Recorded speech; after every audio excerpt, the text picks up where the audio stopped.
اعوذ باللہ من الشیطان الرجیم، بسم اللہ الرحمن الرحیم۔ تمام دیکھنے اور سننے والوں کو میری طرف سے باادب السلام علیکم۔ چند دن پہلے میں نے بغض اور کینہ اس پر بات کی تھی کہ بغض تو یہ ہوتا ہے کہ کسی کے دل میں کوئی آپ کی عداوت ہو، نفرت ہو، کبھی نفرت کوئی چیز اچھی نہ لگتی ہو، یا حسد وغیرہ کوئی چیز ہو دل میں، نفرت ہی بس سمجھ لیں آپ، بغض یہ کہلاتا ہے۔ لیکن کینہ بہت خطرناک چیز ہے۔ کینہ کیا ہے کہ جو دل میں سوچا ہے نا کہ مجھے جس دن موقع ملا میں اس شخص جس سے میں نفرت کرتا ہوں اس کو چھوڑوں گا نہیں، اس کی عزت میرے ہاتھ میں آئی تو میں اس کی عزت اچھالوں گا، میرے ہاتھ میں کچھ آیا تو میں اس کو دے ماروں گا، یعنی اس کو اذیت پہنچاؤں گا۔ تو کینہ کے بارے میں یہی مفسرین نے فرمایا ہے کہ وہ دوزخی ہے۔ میں یہ اس بات کا ذکر کر چکا تھا اور لوگ اس کا الیبوریشن تفصیل پوچھ رہے تھے، واللہ بس کل رات کو ایک واقعہ میں نے پڑھا تو میں نے کہا میں آپ کے ساتھ شیئر کر دیتا ہوں، امید ہے کہ آپ کو پسند آئے گا۔ وہ اس طرح کہ ایک دن مسجد نبوی میں نبی پاک صلی اللہ علیہ وآلہ وسلم نے ایک صحابی ان کی طرف اشارہ کیا، ان کے ہاتھ جو تھے داڑھی مبارک، وضو انہوں نے کیا ہوا تھا تو پانی کے قطرے بھی ابھی یہاں آ رہے تھے، تو آپ نے فرمایا وہ یہ جنتی آ رہا ہے۔ تو لوگ خوش ہوئے کہ بھئی یہ جنتی ہیں۔ دوسرے دن پھر آپ نے فرمایا کہ ایک جنتی آ رہا ہے، تو پھر وہی شخص ہاتھ میں وہ وضو کیا اور ان کی داڑھی پانی سے تر تھی ابھی، تو آ کے بیٹھے۔ 2 دن ہو گئے، جنت کی بشارت مل رہی ہے۔ اب تیسرے دن بھی آپ نبی پاک صلی اللہ علیہ وآلہ وسلم نے فرمایا کہ ایک جنتی آ رہا ہے، تو وہی شخص عبداللہ بن عمر، یہ ان کا نام تھا، تو آپ نے اس کو بارے میں تیسرے دن بھی اس کے بارے میں کہا کہ یہ جنتی ہے۔ اب ایک اور صحابی تھے، معاف کیجیے گا میں پہلے نام غلط لے چکا، جو ایک صحابی جو اس وقت جتنے بھی صحابہ اکرام گزرے ہیں 1.25 لاکھ کے قریب، وہ ان میں سب سے زیادہ عبادت گزار حضرت عبداللہ بن عمر تھے۔ ان کو دل میں خیال آیا کہ میں ہوں بھی سب سے زیادہ عبادت گزار، اور واقعی تھے بھی، سارا سال روزہ رکھتے سوائے عید والے دن، اور رات بھر عبادت کرتے، نماز کی کوتاہی نہ کرتے، تہجد چھوڑنے کا سوال ہی پیدا نہیں ہوتا۔ تو آپ بڑے حیران ہوئے کہ یہ اتنا بڑا مقام دنیا میں جن کا شمار ہو رہا ہے، اشرف مبشرہ یعنی ان میں شمار ہو گیا ان کا۔ تو آپ نے کہا کہ میں تحقیق کرتا ہوں کہ یہ کون سا عمل ایسا کرتے ہیں، رات کو کون سی ایسی عبادت کرتے ہیں کہ جس سے ان کو اتنا بڑا مقام جو ہے وہ مل گیا ہے، دنیا میں جنتی بیٹھے ہوئے ہیں۔ تو آپ نے نا نماز سے فارغ ہوئے تو ان کے ساتھ نا ایک عذر پیش کیا۔ چچا کا لفظ جو لکھا ہوا ہے کتاب میں وہ چچا کا ہے، چچا میرے اپنے والد صاحب کے ساتھ کچھ ناراضگی یا کچھ ایسے حالات ہیں، کیا میں 2-3 دن آپ کے گھر رہ سکتا ہوں رات کو؟ میں کہا بالکل رہ لیں۔ رات ہی کو وہ دیکھنا چاہتے تھے، دن کو تو وہ مسجد میں نماز پڑھنے کے لیے آ جاتے۔ تو آپ نے وہ رات ہوئی تو ان کے ہاں چلے گئے۔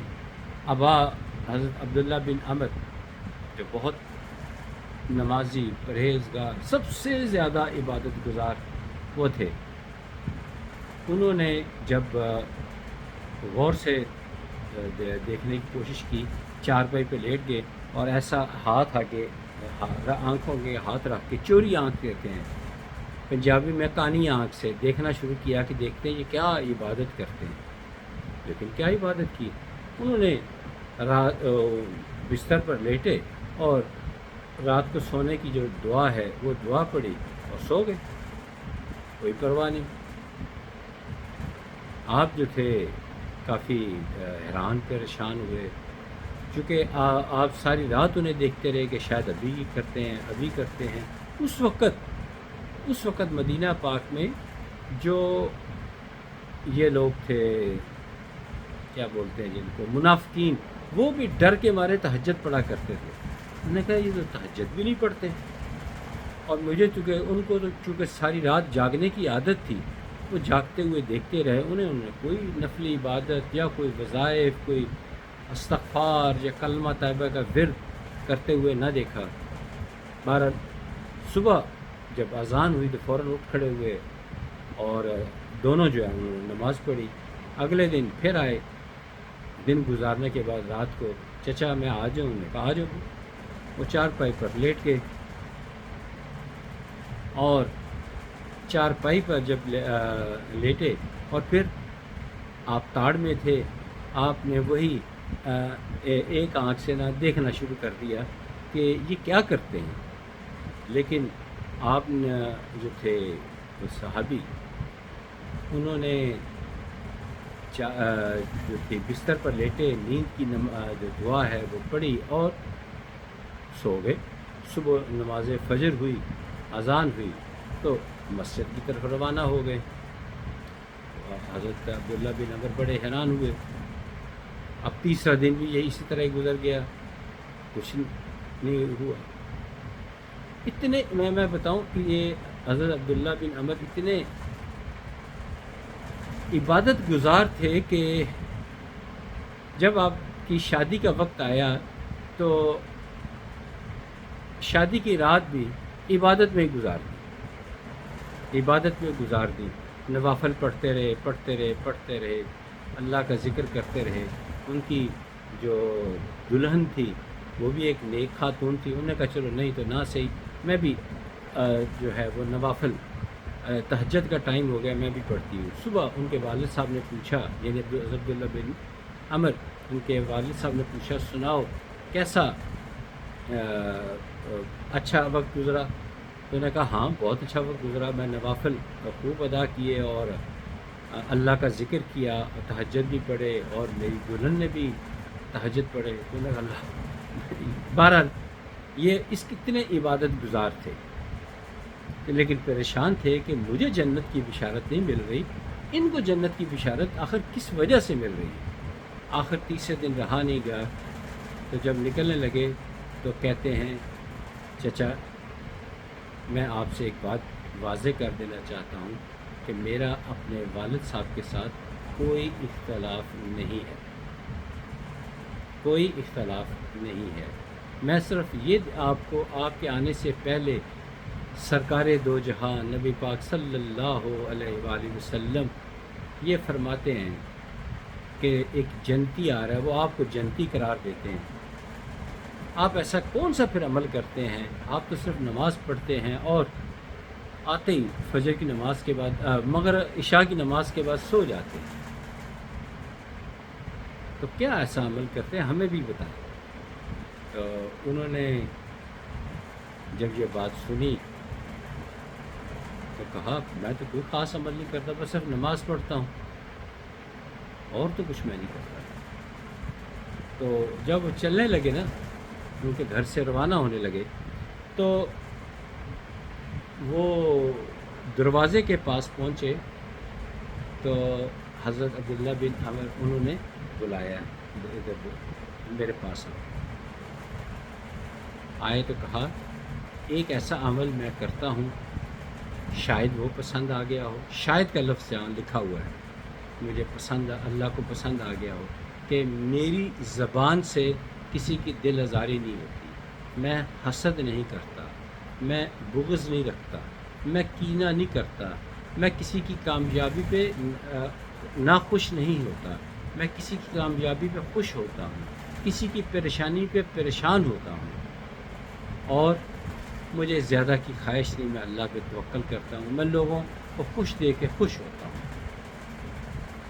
تو آپ جو دوسرے صحابی تھے جو 1.25 میں سب سے زیادہ عبادت گزار تھے، وہ چیخ پڑے، میں کہا اے چچا، یہی ہے تمہاری جنتی ہونے کی نشانی، یہی وجہ ہے کہ تم جنتی ہو، یہی وجہ ہے، یہی وجہ ہے، اور کوئی وجہ نہیں۔ یہ ایک میں نے ایک سبق آموز واقعہ آپ کو سنایا ہے۔ جب یہ میں ایک بات ایڈ